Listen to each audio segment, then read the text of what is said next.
Hello and welcome you watching the Friday edition of This Is Exclusive with me, Shavan Sen, live from the national capital. Ladies and gentlemen, tonight on This Is Exclusive, we have three blockbuster stories for you.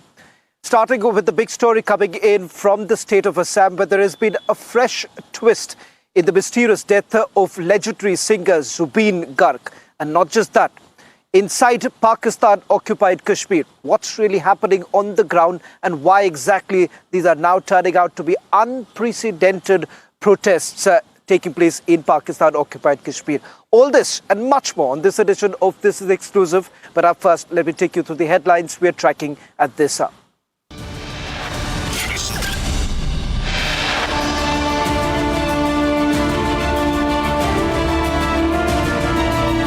Huge Republic Impact Center issues urgent advisory to all states on rational use of cough syrups.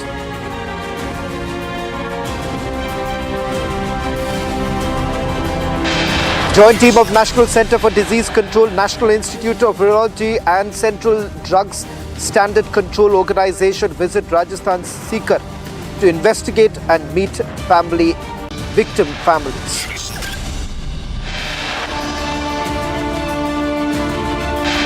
Protests intensify in Pakistan-occupied Kashmir. Thousands of residents rally towards Muzaffarabad. Internet shutdown continues. Meetings fail to break ice.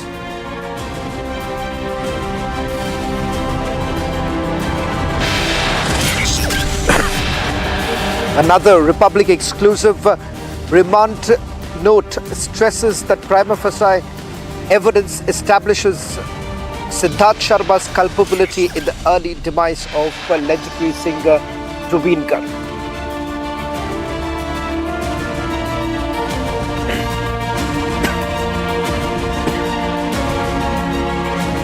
Starting this edition with the fresh twist coming in legendary singer Zubin Garg's death. The case is now being investigated by Assam Police's Special Investigation Team. Arrests have already been made, but a lot has been spoken as to who exactly is behind the mysterious death of legendary singer Zubin Garg. Is there an angle of culpable homicide? Is there an angle of negligence? Assam Police's SIT has now revealed before the court the following. In fact, the nail points towards Zubin Garg's manager, who has been taken into custody. Ladies and gentlemen, we've now got full details of the remand copy that has been accessed by Republic TV. Key points coming out. One, with regards to the role of manager Siddharth Sharma. The other happens to be the organizer Shamkanu Mohanto. Remember, legendary singer Zubin Garg was in Singapore for a music festival. It turns out that after the festival, he was taken for a party that was on a yacht.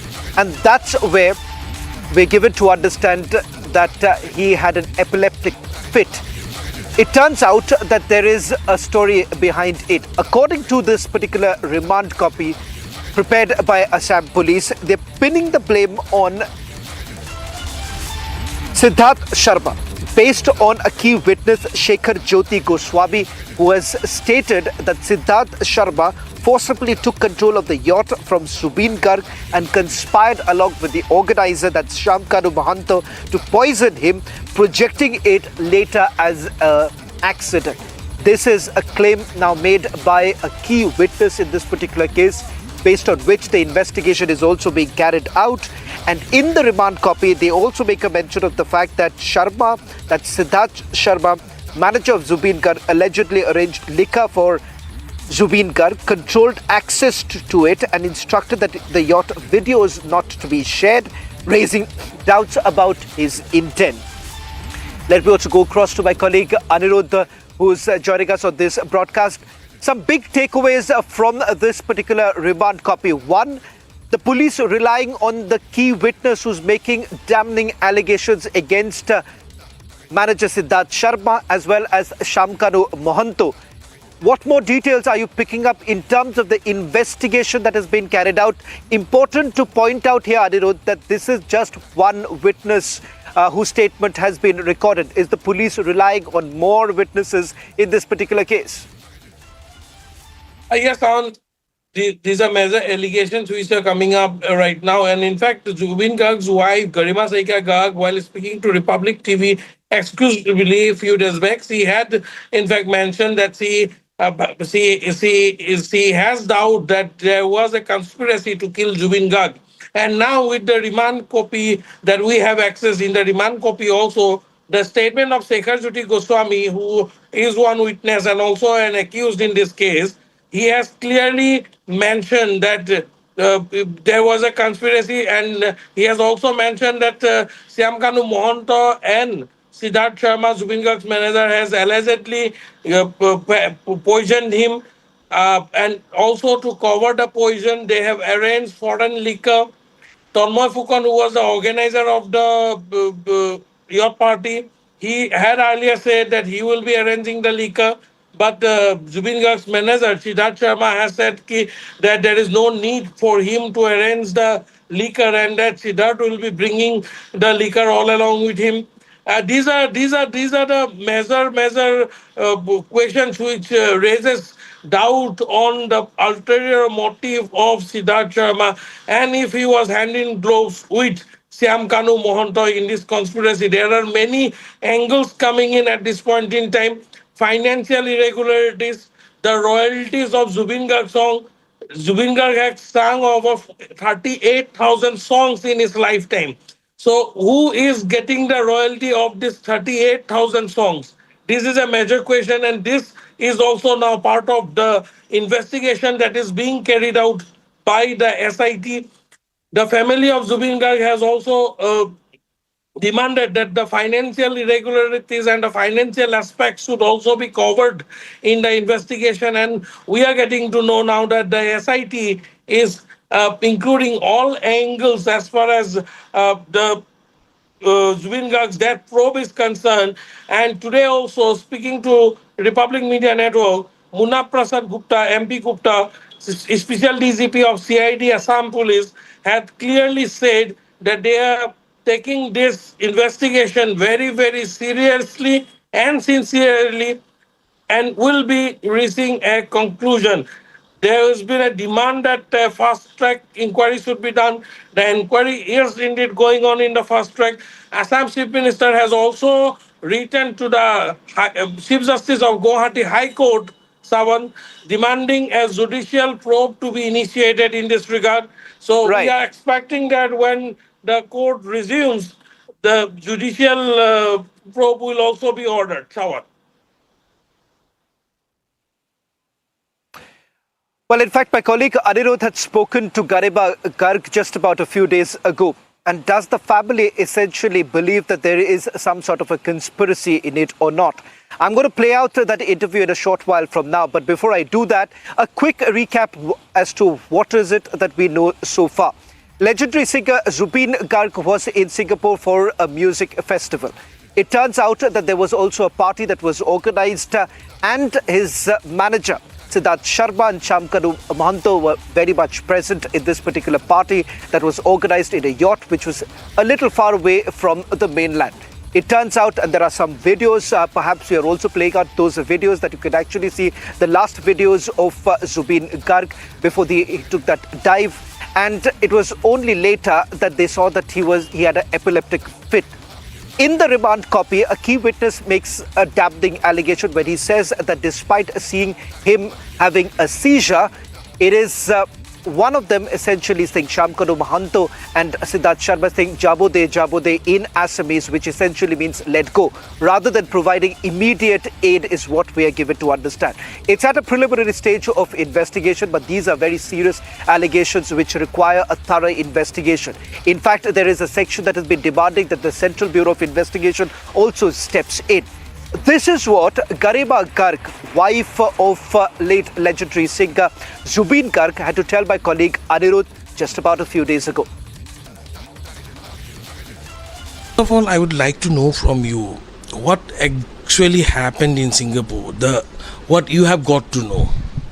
That actually, I also want to know what exactly had happened. And whatever we have seen through social media, the videos are out, and actually we were in shock for initial 4-5 days we didn't know anything.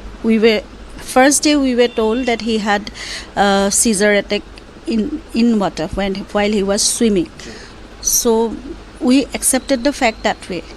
And I thought that he might have not taken the medicine, because I always keep the medicine in his bag whenever he travels. I keep it in his car also, in his bag also.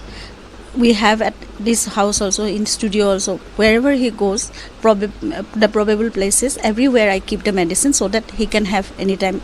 That is only one medicine, he has to take that within 24 hours. Only one tablet. So I sent that with him, and then when first he was, we were told that he had that seizure attack. So that way we accepted.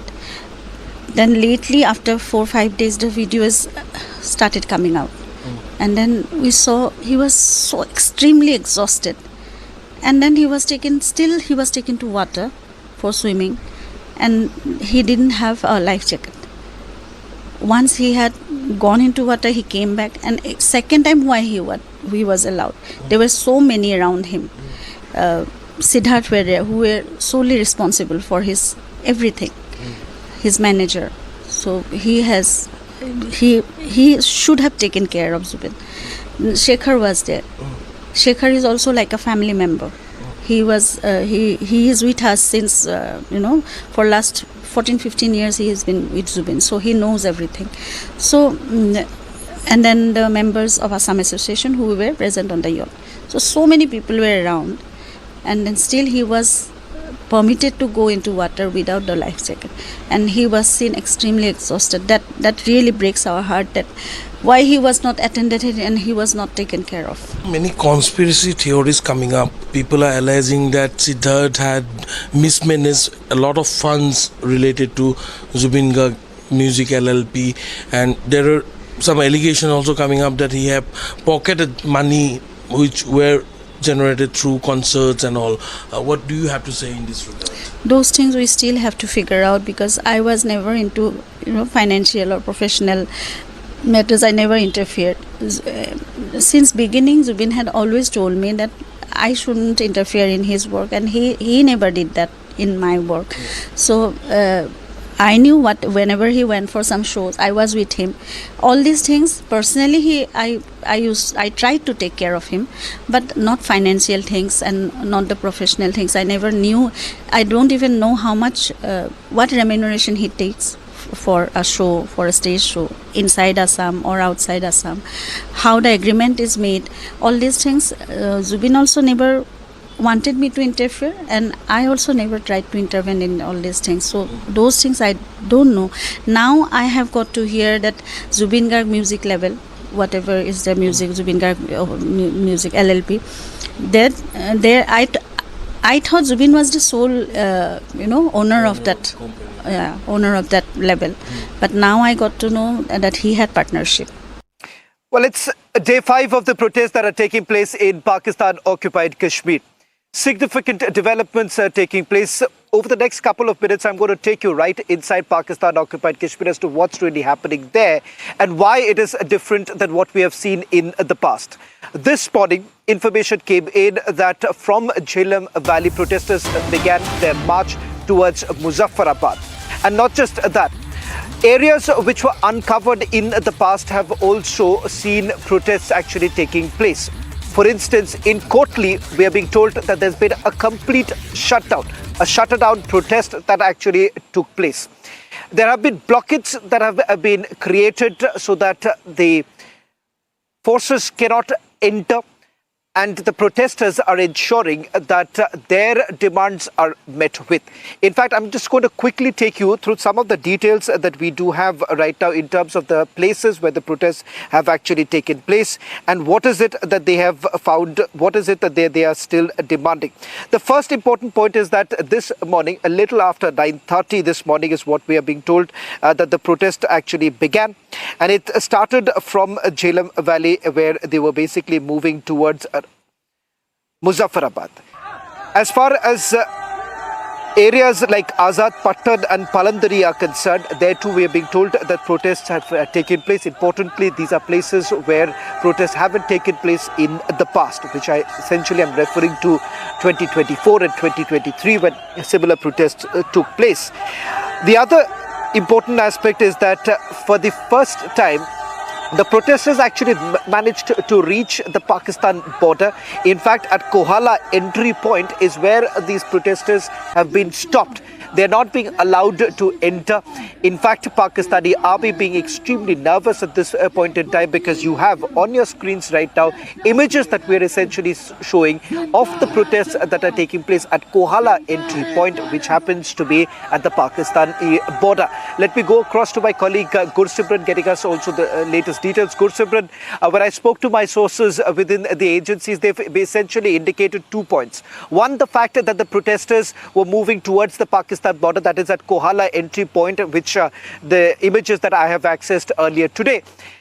What more details are you picking up? Because it seems that this is only growing with every passing day, and the Pakistani army unable to control the situation. Yes, Shawan, you have rightly mentioned that this is an unending protest, what it seems, because the Awami Action Committee, the umbrella organization of the traders as well as the civilians, they have decided that they are going to further go ahead and rather intensify this protest that is taking place in Pakistan-occupied Jammu and Kashmir.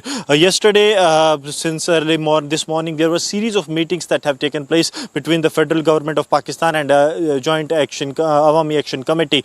Though the demands of the Awami Action Committee were very clear, they wanted their 2 to 3 demands to be met immediately. That included scrapping of the reservation that has been given to the 12 legislative assembly seats in the provincial assembly to the representatives of the Kashmiri refugees, those who are living in Pakistan, which has been opposed tooth and nail by the Awami Action Committee, stating that it will dilute their share in the democratic process and it will give an extra edge to the union government to actually interfere in their internal matters. Second was the extra perks that the influential category in POJK is getting, that includes bureaucrats as well as the leaders that are getting the unlimited amount of access, be it to the fuel, be it to the electricity or the support staff that they have got. But the people of Pakistan occupied Jammu and Kashmir, they are opposing that and they have demanded that to be actually called back or this trend to be stopped. But the decision has not been reached upon, and today evening, because every evening they sent a message in Urdu to their followers, today the message is that they will be continuing with this, because they are saying that the number of shahadats, that is what Awami Action Committee has mentioned, we have given in this protest is almost 3 to 4 times that we have given in the past when 4 people died in 2023. And then we saw Shehbaz Sharif making some announcements, including the subsidized electricity and wheats be given to them, but that was not fulfilled upon, and that's why we are witnessing that in 2025 September once again the same call has been given, and today is the 5th day. So tomorrow it is going to be intensified, we are told, and the gherao of Muzaffarabad assembly continues to be main motive of these protesters. They say that protesters from all over Pakistan occupied Jammu and Kashmir will gather in Muzaffarabad to gherao the assembly, to send a message to the leadership that now the youth of Pakistan is fed up of their fake promises and they want some concrete steps, otherwise it will be them only all over. Well, in fact, Gursimran, I'll request you to stay on with us as I'm getting inside details of a meeting that took place around 3:10 this afternoon in Muzaffarabad, when Shehbaz Sharif's advisors landed in Muzaffarabad, and a meeting actually took place with the Joint Action Committee. In fact, this meeting started a little after 3:10 is what we are being told. Shehbaz Sharif's advisors Kamar Zaman Khaira and Rana Sanuullah, they had a meeting with the Awami Action Committee. They were present in the meeting. This was while entire Pakistan occupied Kashmir is undergoing a complete shutdown. There has been an internet shutdown for almost about 96 hours, and it turns out a result of the meeting that took place earlier today has completely failed.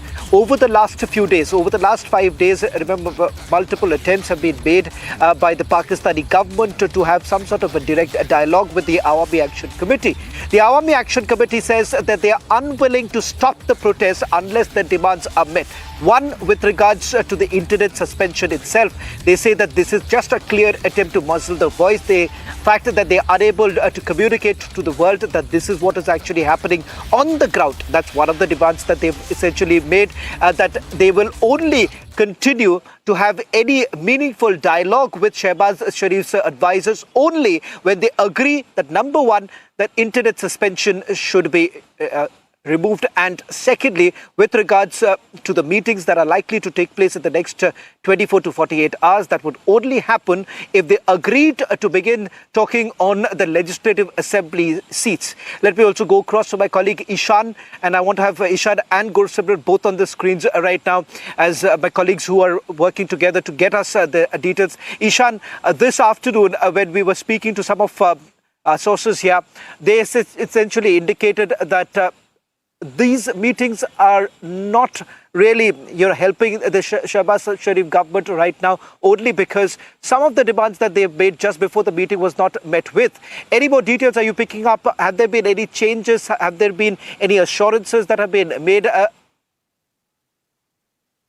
Shavan, the meeting today took place around 3:10 p.m. after the Friday prayers. And during the meeting, around 36 demands were placed in front of the Shehbaz Sharif government. The Shehbaz Sharif government has been dilly-dallying with these demands, wherein they are saying it will require constitutional reform, this, that, and other bureaucratic answers that have been given to the Awami Action Committee. These demands range starting from abolition of the 12 seats which have been reserved for POK migrants, and which is currently stifling the local democracy of POK. And furthermore, the major demand includes the abolition of privileges being provided to the ruling class of the Pakistan occupied Kashmir. These privileges include money, these privileges include vehicles, cars, land, and these are basically creating a class divide among the ruling and the citizens of Pakistan occupied Kashmir. The further demands are very basic in nature, such as reduction in prices of wheat, subsidy in wheat prices, better infrastructure, removal of exploitation, and provision of royalties from the region that is producing all the power for Pakistan. They want royalties to be invested in the region for infrastructure. Now, these demands are very basic in nature and are being provided, but the Shehbaz Sharif government has been promising that these things will be done, but has not taken any concrete step in moving towards fulfilling of these demands. Back to you, Shams. Well, thank you very much, Gursimran, as well as Ishan, for getting us the latest details. It's unlikely that the protests will come to an end anytime soon, given the fact that fresh demands have also been made before the provincial government, the federal government in Pakistan. And the protesters, the Awami Action Committee, saying that this is no longer going to be limited only to Pakistan-occupied Kashmir, but perhaps taken outside Pakistan too. That's all that we could pack in this edition.